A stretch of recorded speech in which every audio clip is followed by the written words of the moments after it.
Barts in Midtown Manhattan. My name is Peter Thompson. I serve as the vicar here, and whether you're one of the mighty few gathered here on Park Avenue or joining us online at stbarts.org, it is my joy to welcome you to the forum where each week we have sacred conversations about the things that matter. And today the topic that matters is this wonderful place and how we together work to sustain it. And we are very excited to have with us our Pledge Campaign co-chairs, Marielle Glover and Keith Reinhard.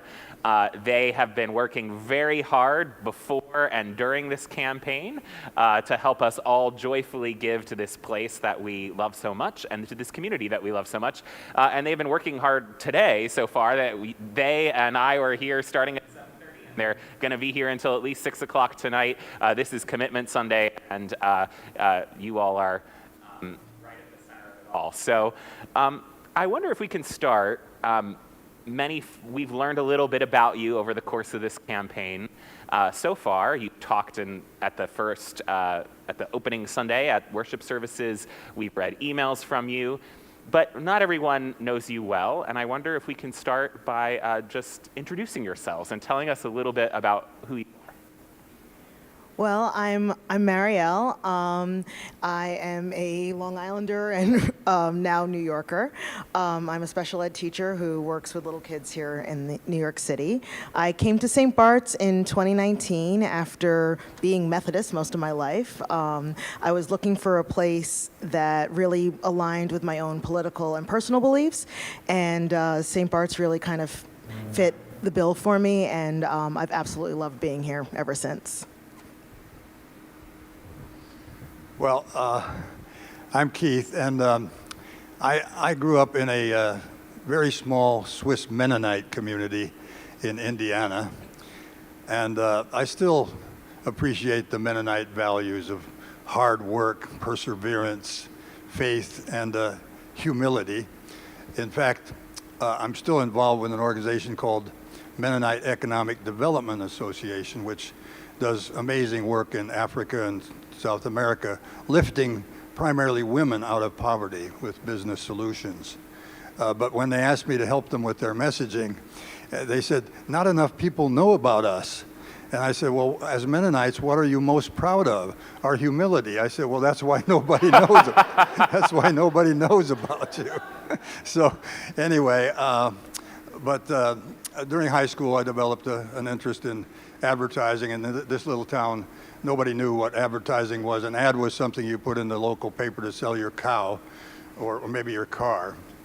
But I was fascinated, and I had no possibility of going to college, but I got some internships in Chicago and in some commercial art studios, and that's where I discovered the Episcopal Church in Chicago. I couldn't pay for my room at the YMCA hotel, so I asked the head of the hotel if there was anything I could do to help earn my way. And he looked at his book and he said, well, there are a couple things. First of all, we're looking for an associate religious commissioner. And I said, I'll take it. What do I have to do? And he said, well, you have to conduct Vespers every Thursday night, and then every Sunday you have to head a committee that helps transient visitors find a church of their choice. And there were no Mennonites in that group.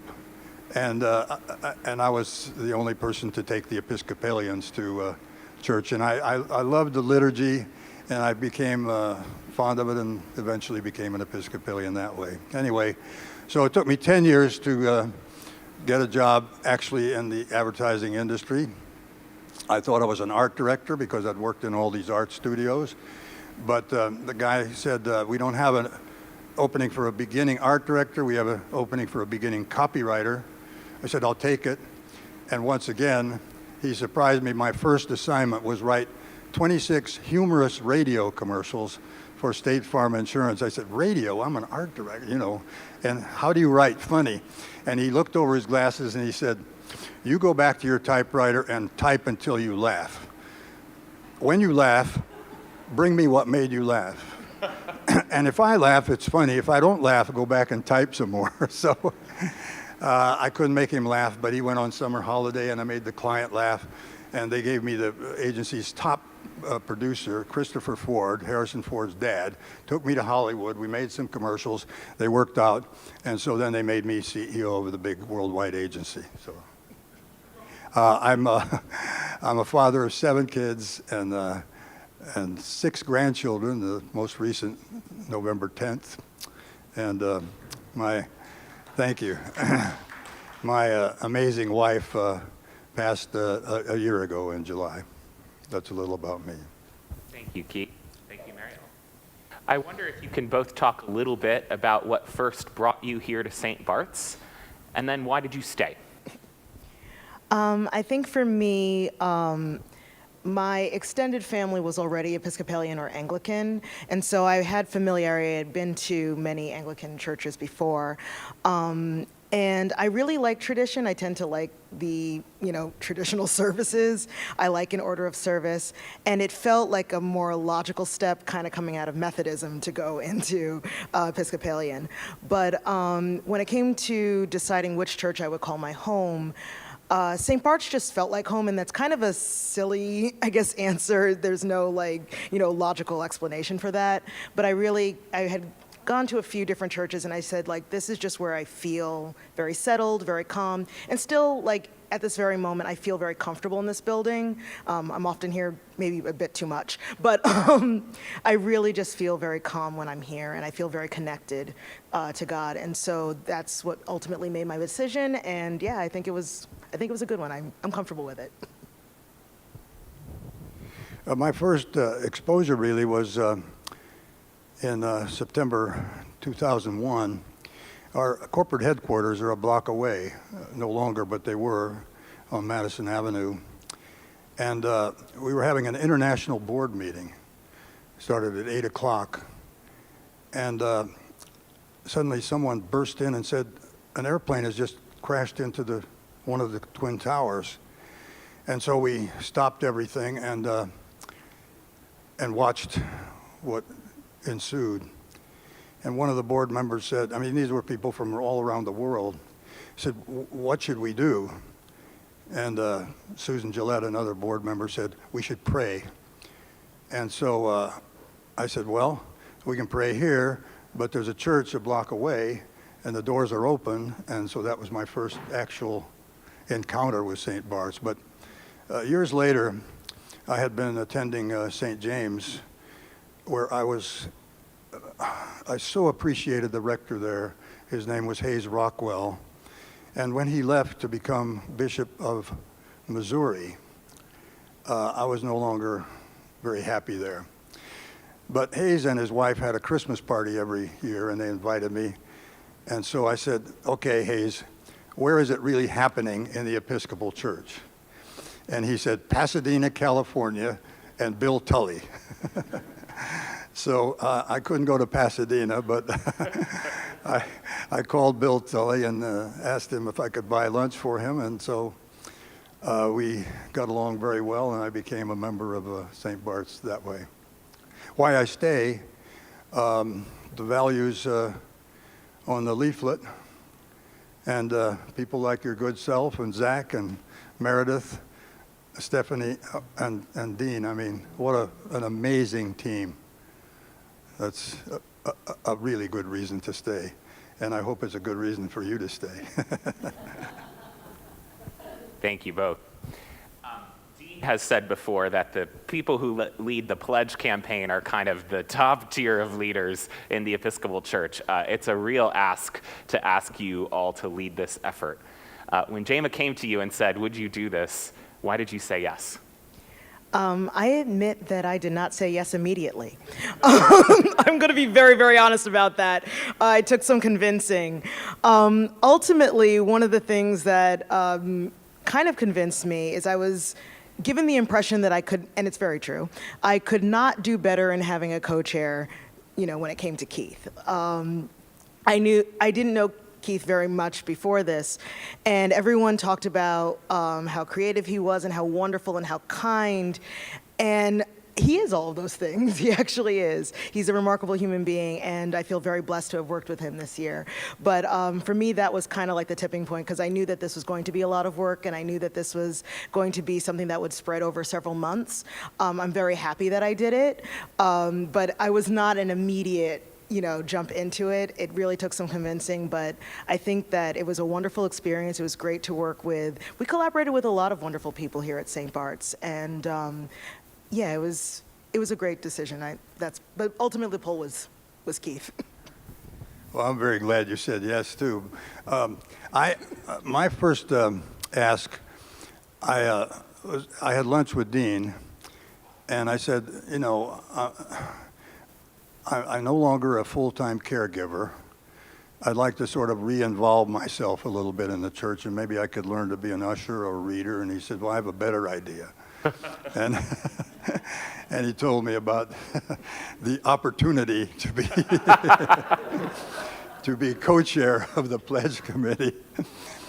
And so I said, I'll think about it. And I talked with Jema, and we had a number of meetings. And so I said, well,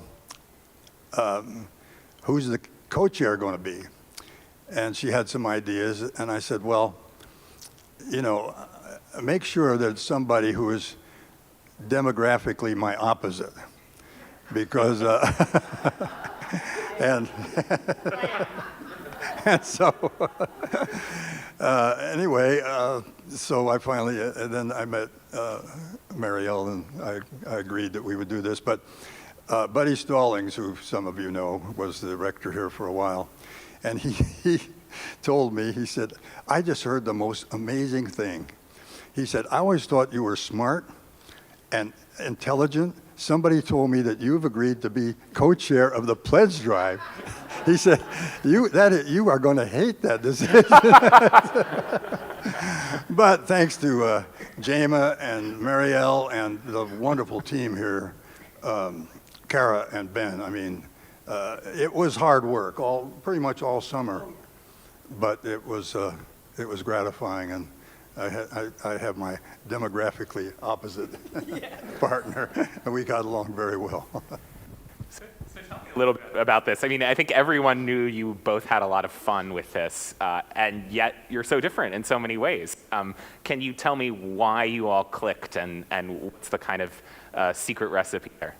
Well, we're both okay with 4 a.m. emails, so that was a big one. I think that both Keith and I have really creative streaks, and so and we kind of had a shared vision that we wanted to make sure this pledge campaign really involved everyone, the entire spectrum of the population we have here. And so there was this, I want to say, shared vision for how we were going to try and reach every single person without it being like we're just targeting, one group in one way. Keith has been very supportive of some of the ideas that I had when it came to having an online component to this campaign, and I'm very grateful for that. He and I would discuss even things down to like the colors that we were using and how we were presenting the material, and I really appreciate all of the great ideas that he brought to us, like pretty much every day. I mean, he really just had ideas and ideas and ideas, and we all went through and sifted through all of them, and it was fantastic.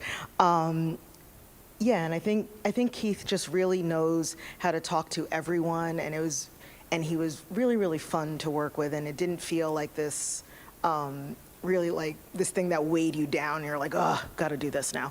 It actually felt, you actually were excited to like go to meetings and discuss this entire process.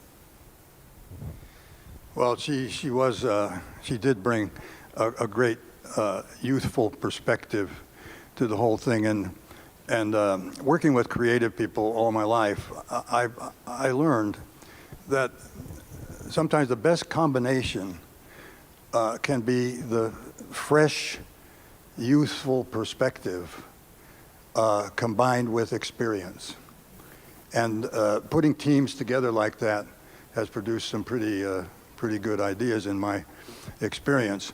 And so that was one of the things. But also, I mean, she's easy to like, and and she also had she was very quick to share opinions as we were looking to make decisions and so forth. On colors, some people think we chose green because it's the color of nature. We chose it because it's the color of cash.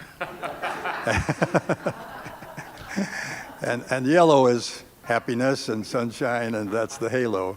So, but anyway, it was a good partnership from the very beginning.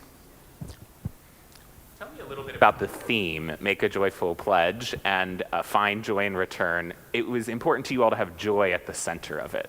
Why we had joy in our pledge campaign theme last year. It was really important to you all to have joy again this year. Tell me why joy, and why joy is so important. Well, I think we were really thinking about why we give to St. Bart's. It was important that, again, we've said this before, we did not want this to be a season of begging. We didn't want to be going around to people and be like, please give us your money, please give us your money. We didn't want it to be that kind of message. And we were talking about all the things we love about St. Bart's and the joy we get from St. Bart's. And so we were like, if we can talk about that joy and giving so that we can continue those joyful moments here, that was kind of the connection we made. And we wanted to think about all the wonderful things at St. Bart's and keeping this community alive and thriving. Well, first of all, we did appreciate that joy was in last year's campaign. We thought that the idea could be built upon and that it was potentially richer in possibilities and opportunities. Also, in advertising, the best way to talk about a benefit is an emotional benefit. And this has proved very successful. I mean, when we introduced McDonald's to the United States, we did not say, you deserve a hamburger today. You deserve a break today. And we wrote an anthem, you know, so much life to be lived, so much to be tried. And when you share it, you get a special feeling inside. It's a full-time thing, the kind of life that you lead. A little break from it all is the break that you need for families and so forth. You deserve a break today. And for State Farm, an emotional benefit of how secure you're feeling whenever you're driving, wherever you're bound on freeways and byways, the whole country round. You'll feel better knowing anytime, anywhere, that like a good neighbor, State Farm is there. So it's an emotional appeal. And joy, you know, yeah, we have to talk about all the facts of the product and why it's necessary to support it, but the benefit is a feeling of joy, and it's real. We experience that. So I think there's more there even in the future. Can you tell me a little bit about what you learned about St. Bart's over the course of this process? What you now know about our community that you didn't know quite as well before? I think I know that this place is expensive. Going to be honest about that. It's expensive, and there's a lot of moving parts that you don't necessarily think of. There's a lot of, for lack of a better term, there's a lot of backstage, and that was interesting to find out. It was also nice. One of the big parts of this campaign is we also wanted there to be transparency in talking about where money is going. We believe that both Keith and I agreed, when people know where their money is going, they feel a lot better giving it, instead of it feeling like there's like this St. Bart's abyss that we're just throwing cash into. And I think when we were doing the breakdowns ourselves of like what percentage of, you know, of our tithing or stewardship goes to helping out this community, it really just gave us a deeper appreciation for how much, you know, really it takes to keep this community thriving. My answer is similar. I mean, I learned more about the expenses of this church. And also, we had a lot of discussions back and forth about how transparent we should be. But we thought it was important to do what we could to let people know what the costs are and what the revenue sources are. I decided, I mean, we had Jema, who's a professional in this field, and so she was very helpful. But then I also went to ChatGPT and said, what are the most important things to tell people when you want them to give money to a church? And one of the top two was, let them know where their money goes. And I asked ChatGPT to give me that in the voice of Isaiah the prophet. But anyway, That was, and he did. And the Lord said, let them know where their money goes. If you can each talk a little bit about what you learned about yourselves during this process, and especially when it comes to giving. How did you approach giving before, and how, if at all, do you approach giving differently now? I think I approach giving kind of the same way, but I think that during this process, I learned that I'm actually okay asking people to give. One of my hesitations initially is that I'm not someone who really wants to go up and be like, hey, can you give money to this cause? Like, I get really irritated usually it's people in the subway asking me for that, so that's a little different. But I do get like easily like turned off to it, so I was like, I want to make sure that I'm never like approaching people in an offensive way. But I've actually felt a little more confident doing that. But I feel very good in that now having seen how much it takes to run this place, I did actually up my pledge for this particular upcoming year. I didn't have too much trouble. I mean, I spent 60 years asking people to give money for products and services and so forth. but you know, growing up, my dad died when I was 4 years old. My brother was 6 months old. My mother was 27. It was before Social Security, and she had to go to work. And she went to work in a grocery store. And every Friday when she got her pay, she went right to a little green box in her bedroom and put 10% of that in that box. And if my brother and I, as we got a little older, did all of our chores and everything, we got an allowance of 50 cents. And we were told 5 cents of that goes right in that little green box So I grew up in a tradition of tithing. And it's always been a practice of mine. And I know from personal experience the joy and satisfaction that comes from giving even more than you had expected to give. Like Thursday. I'll let you speak to that a little later, Keith, if you want.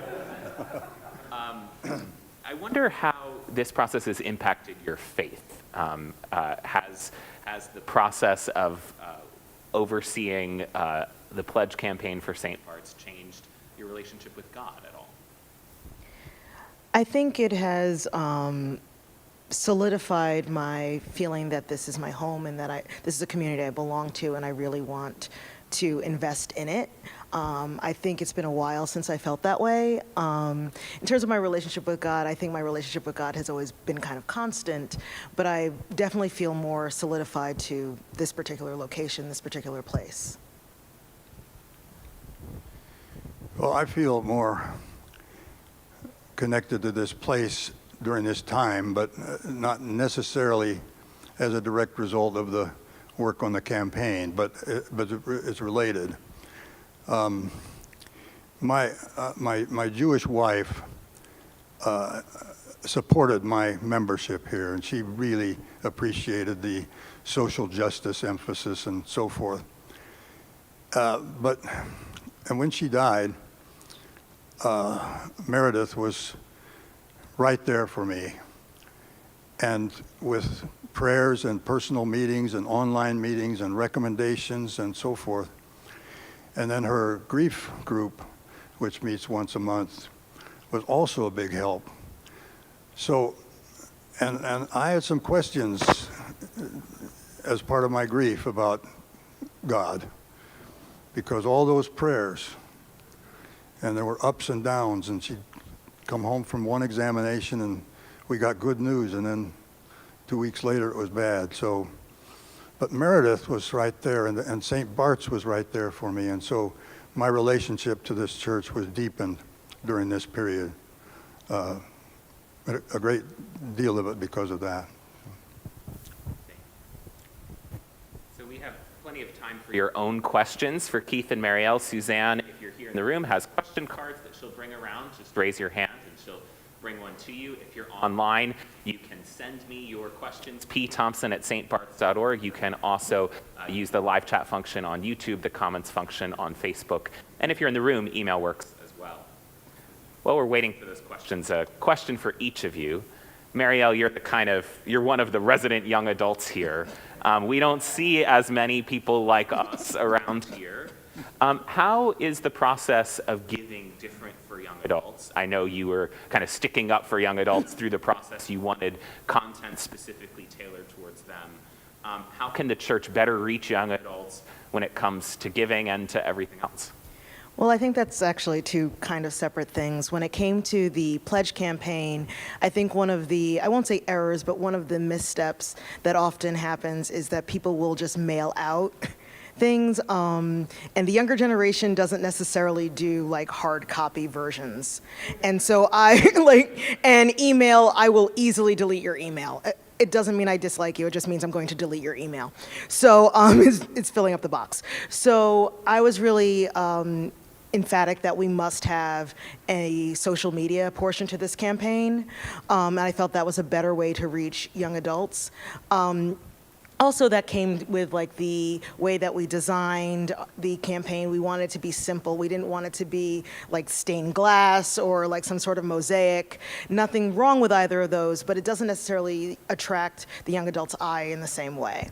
So that was the pledge campaign itself. In terms of the church and attracting young people, I think we have to be mindful that many young people were either experienced or had seen, things that the church at large, not specifically St. Barts, but church at large, has done in terms of discrimination. And I think it's very important that the message be out there that there is a place for everyone, that everyone is welcome, and that it's okay, no matter who you are, where you're from, what you look like demographically, it's all right that you come here and you will be accepted and brought in. Keith, we've already talked a little bit about your background in advertising. You had a tremendously successful career, and we were very privileged to receive the benefits from that in terms of advertising the Pledge campaign. I'm wondering if you can talk about the lessons your industry has to give to the church in general when it comes to giving and everything else. How can we better advertise and market ourselves? How much time and money do we have? More pledges. And, it's a really interesting question and one I've thought about a little bit over the years. But once again, marketing is about finding a need and filling it. And so you have to speak the way people listen, not the way you want to talk.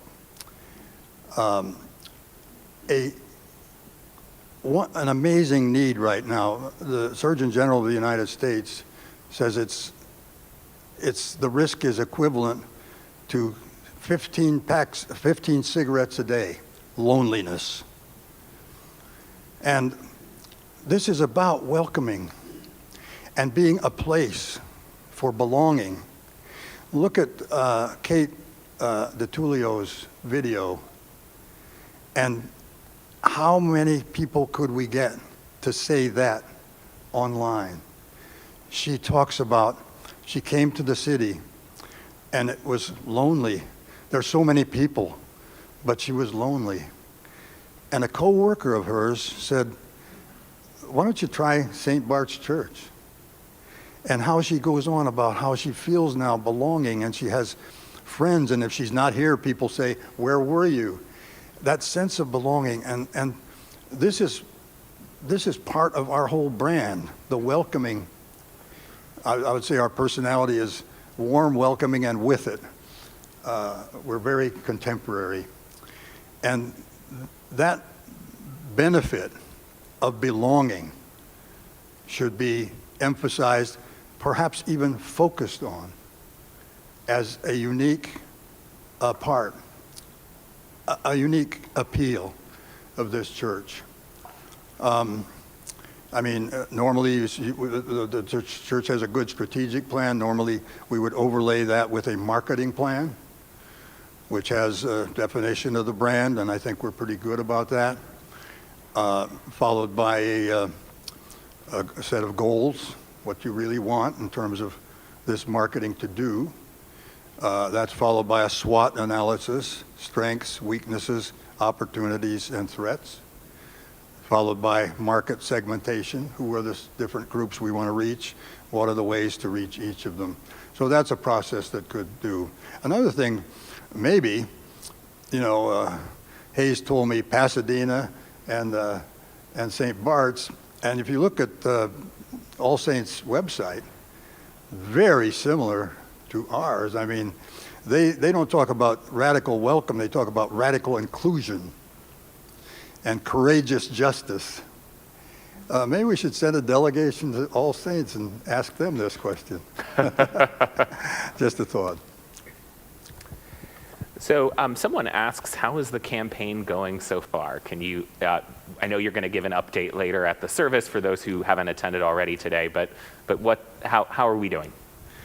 You answer that. Tell me if I've got this right, Jamie. 193 pledgers so far, $827,000 so far, and that is really a good result.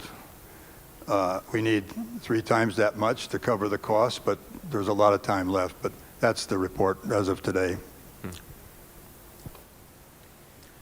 If JAMA asks someone else in this room to lead the pledge campaign next year, what's your sell to them? Why should they say yes? I think it'll give you the opportunity to work with someone that you wouldn't necessarily have the opportunity to work with. It'll also give you the opportunity to really understand how this machine that is St. Bart's, if you will, runs. It allows you to, I had a lot of fun collaborating, working with other creative people. I thought that was a fantastic part of this journey. It does take up time, but it also is a wonderful experience.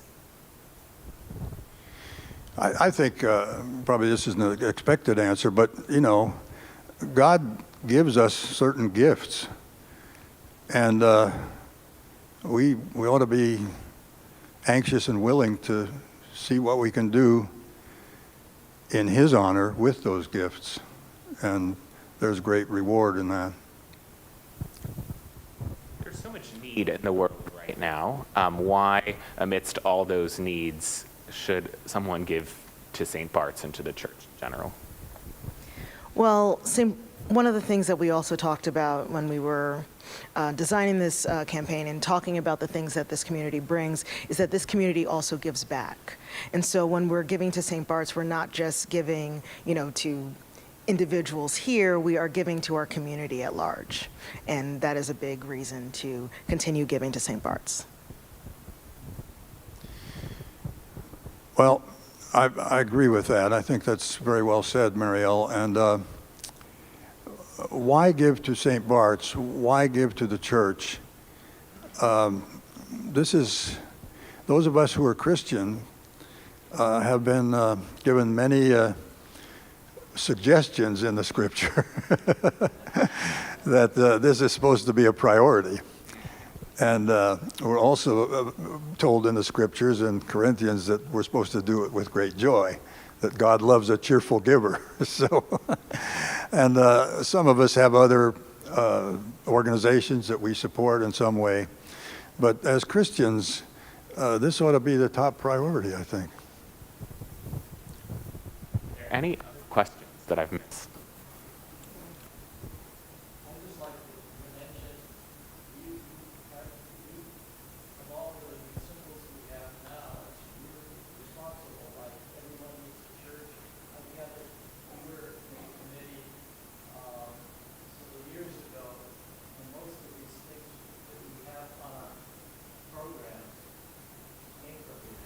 So I'll just repeat the question for folks watching online. So there was a question for Keith about all the work he's done over the years for the messaging we already have. Well, it was 2009, I think, and one of the parishioners said St. Bart's needs a brand refresh, and Bill Tully said, I don't understand what that is. So we had some meetings, and I said, well, there's a process that we can go through that we do with clients, and I described it to him in his office, and he said, we've had off-sites and consultants, and we've gained nothing, and I don't have patience or time for something like this. And I said, well, that's the process, and I don't know any other way to arrive at a new brand foundation. So he said, well, what would it involve? I said, well, we have to have vestry members. We have to have people from the choir. We have to have just parishioners, about 20 people. We gather them for a dinner, and we serve wine, and we have projection games at each table. What would St. Barts be if it were a car? What would Trinity be if it were a car? And people start to have fun with these projections.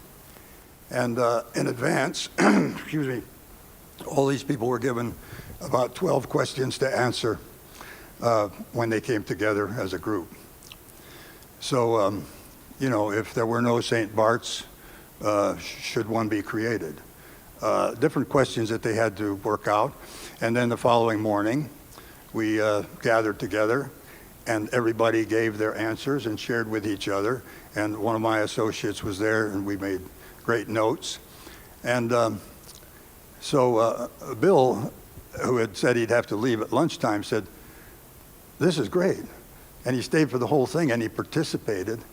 And so when my colleague and I distilled all of what we heard, we put together a book, which I think you guys still have, that reflected all the ideas that the people had.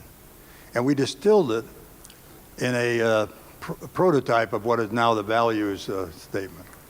And he came over to my office I wanted to present what we had discerned from all his people. And he said, can I have that? And I said, no, it's yours. It's what we heard, it's yours.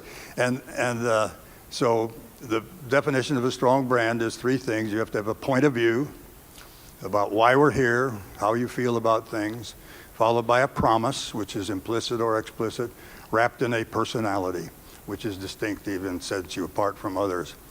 And his point of view was everybody needs a place. And so that was the point of view. And the promise says, this is a place where you will be so warmly welcomed, and your spirits and soul will be lifted with our music, and so forth. And personality was warm and welcoming, and so forth. Excuse me, but that's how that happened. And I'm so impressed with how you've built on those ideas. I guess it was Zach's copy in the welcome ceremony, a place for this, a place for this, a place for this, and it's so rich, that communication. As I said before, I think a place to belong should be the focus of the marketing effort. Well, Keith, Marielle, thank you both so much for all the ways in which over the years you've supported the church and St. Barts in particular, and thank you for all your hard work on this campaign in particular. We're all so grateful.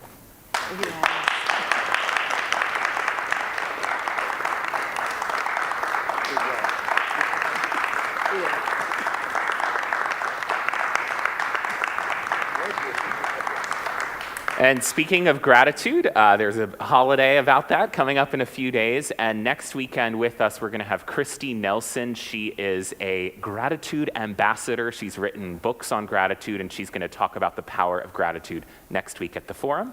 But we also have a way of showing how grateful we are in terms of giving back to this place. So we're going to celebrate our own commitments to this place at 11 a.m. I hope you'll join us, whether you're here in person or online. Marielle and Keith will be back at 11 a.m. too.